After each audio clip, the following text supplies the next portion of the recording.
Nós vamos ao horário das lideranças. Nós temos o deputado Alceu Marão, pelo PSDB. Não, desculpa, deputado Wilson Quinteiro, mas ele estava ausente. Deputado Alceu Marão.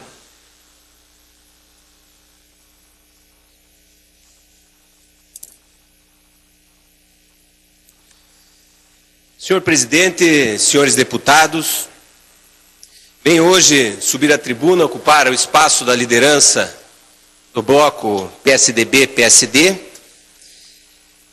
para repercutir a ida do governador Beto Richa à Associação Comercial de São Paulo, não propriamente a sua ida, mas a mensagem que deixou aos empresários paulistas, que comandam boa parte do PIB nacional, da necessidade de se rever o pacto federativo. É esse o grande debate político sobre o qual a nação deve se debruçar. Um problema histórico, um problema de formação do Estado brasileiro. Eu digo um problema histórico e de formação do Estado brasileiro, porque quando falamos em federação, nós entendemos, e a história diz isso, que os norte-americanos têm o melhor exemplo de formação da sua federação. Federação norte-americana formada dos estados para a União. Esta é a federação que encontramos nos melhores manuais de ciência política e teoria do Estado. E como se deu a formação da Federação Brasileira? Exatamente no sentido inverso, da união do poder central para os estados, através daquelas, talvez malfadadas, capitanias hereditárias, que acabaram ao longo do tempo se transformando em estados-membros, e um pouco mais tarde veio a terceira figura federativa, os municípios. A quem a Constituição Federal, os municípios, a quem a Constituição Federal deu muitas atribuições, embora tenha deixado a chave do cofre com o poder central. Então esse discurso, independente de quem seja hoje ou a presidente da República, independente de quem seja o governador do Estado, falo como paranaense de um Estado que os números não nos enganam, um Estado que contribui muito mais para o Brasil do que recebe em troca.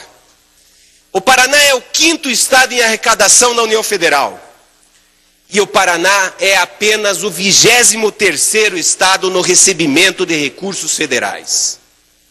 Isto é um desequilíbrio absoluto. Ainda mais quando nós formos analisar as chamadas verbas discricionárias, aquelas verbas que o governo federal dispõe conforme o seu entendimento e conforme o seu interesse, diferente das transferências obrigatórias, as transferências constitucionais. Aquilo que está livre no orçamento federal e o poder central tem condições de apontar que região e que estado deve receber a maior parte dos recursos. O governador Beto Richa, nesta visita à Associação Comercial, deu números. O Paraná vai perder R$1 bilhão com as desonerações do governo federal. E nós temos visto isso. E até, verdade seja dita, independente do partido que esteja governando a União Federal. Mas é sempre assim. Quando o governo federal traz a sua boa notícia, o seu pacote de bondades, as suas desonerações, o faz nos tributos de incidência municipal e estadual e com pequena incidência no caixa da União Federal. PIS e COFINS muito dificilmente encontra desoneração, porque estados e municípios não se beneficiam deles. ICMS, ISS e outros impostos e tributos em geral, normalmente são lembrados na hora da desoneração. E aí vai o presidente da República ou a presidente da República em cadeia nacional oferecer a boa nova a todos os brasileiros. com o chapéu dos estados e dos municípios. Quando comecei a lecionar Direito Municipal na Faculdade de Direito em Paranaguá, me chegou um número assustador.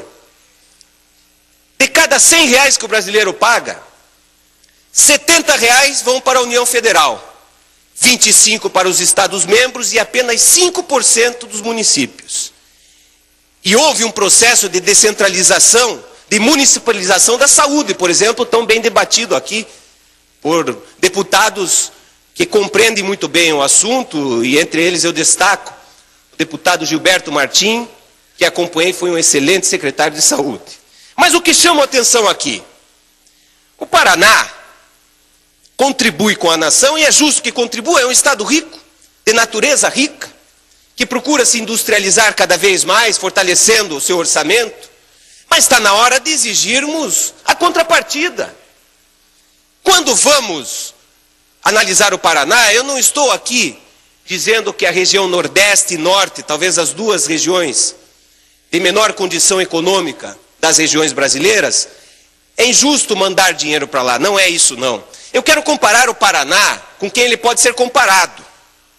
Estou comparando o Paraná com o Rio Grande do Sul e com Santa Catarina. Essa é uma boa comparação.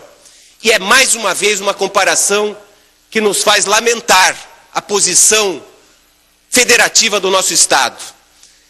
Em 2013, serão investidos pelo governo federal R$76 por paranaense. Os gaúchos receberão 124% a mais.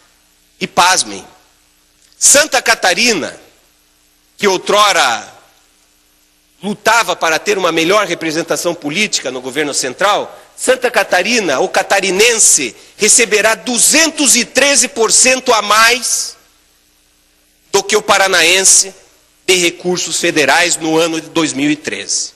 Ora, tem alguma coisa errada. Está precisando sacudir a bancada federal paranaense?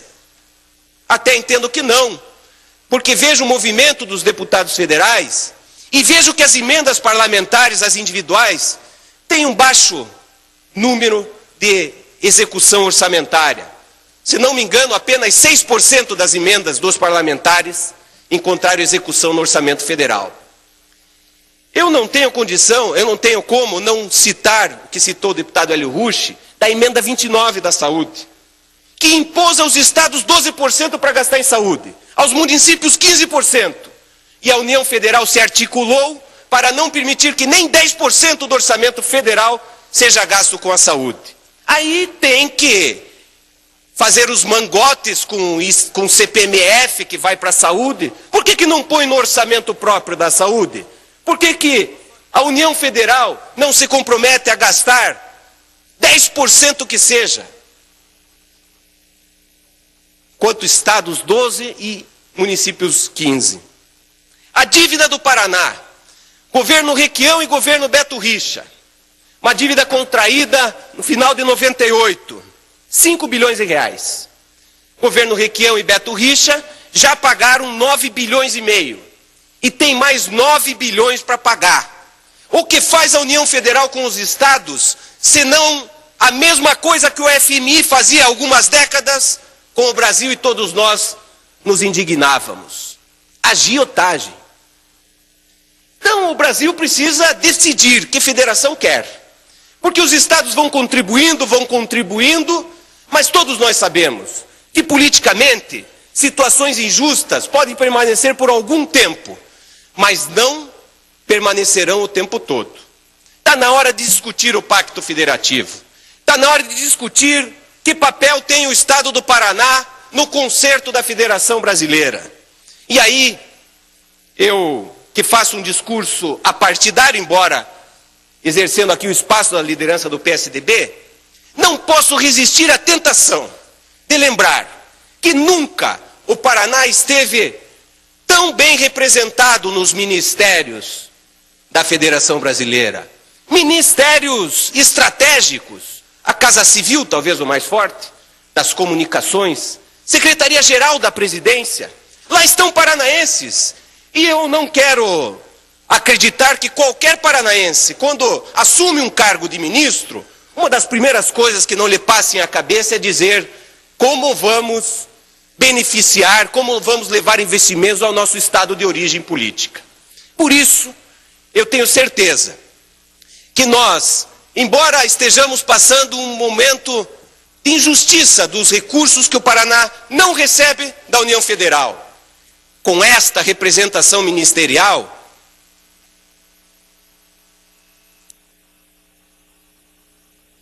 Vossa Excelência tem o tempo para concluir. Obrigado, presidente. Eu não posso resistir e apelar e ter a confiança e o otimismo de que esta representação ministerial vai resultar nas obras estruturais que o Estado do Paraná precisa. O governo federal não é para vir aqui construir uma escola, não. O governo federal é vir aqui para resolver o problema dos ramais ferroviários que liguem Mato Grosso do Sul, o Mato Grosso, ao Porto de Paranaguá. Que dê condições para as hidrovias paranaenses de juntar o Rio Paraná e o Tietê. Obras estruturais que só quem tem caixa é o governo federal. Então fica aqui, para concluir, senhor presidente, senhores deputados e deputadas, o meu apelo de que nós estamos passando um momento difícil economicamente no estado do Paraná, injusto, mas tenho certeza que esta representação ministerial haverá de, ao final do governo Dilma, trazer um balanço positivo de obras estruturais que realmente mude para melhor a história do estado. Como os líderes